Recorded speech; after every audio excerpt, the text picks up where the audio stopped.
Hello to all my HAKEN Continuum brothers and sisters, brethren and sistren. Okay, just a quick thing or two today is reading and rounding. Let's talk about reading for a second. Reading music while you're playing continuum. If you're playing polyphonically, it's very hard. Sight reading, don't go into a thing where you have to be sight reading polyphonically while playing continuum, because that is one of the ways that our lack of topography works against us. So if you're going to be doing that thing, the best thing is to get music in advance and mostly learn it, all right? If you're playing just a melody, not so bad to read. That's not so bad as long as you stay on the surface and you can see where you are. Now, one of the tricks, as a theremin player, one of the things we would do is, or at least I would do, is if entrances were the hardest thing, because you didn't know what note you were going to be on, whereas continuum, we can look and see. But also, if you're reading, and say your note that you stop on, you're going to re-enter on the same note. So keep your finger there. Be aware of such little things, and always just try and just check out your entrance notes. Once your entrance is in, you can pretty much hear and read, as long as it's feasible to play it. Okay, rounding. I use rounding a lot, especially in sessions or gigs that are high pressure and you don't get to do a take two. No shame in using rounding.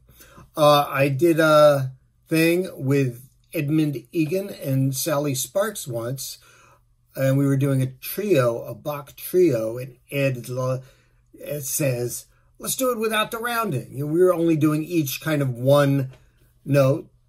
So, it's a concert. You want to do well, because you don't get to do it, if you screw up. Redo it.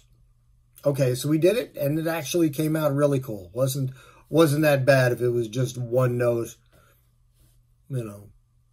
did pretty good. I like to practice a lot with the rounding off, just because it enhances everything. And every once in a while, we're trying to build chords where you'll play a low note and, just say you're doing a major chord. Then you add a fifth, you kind of tune that in your head, tune the octave, tune the 10th, just hear where the beats are. But no shame in using rounding. That's what it's there for. And it's a fantastic and intelligent, very intelligent tool.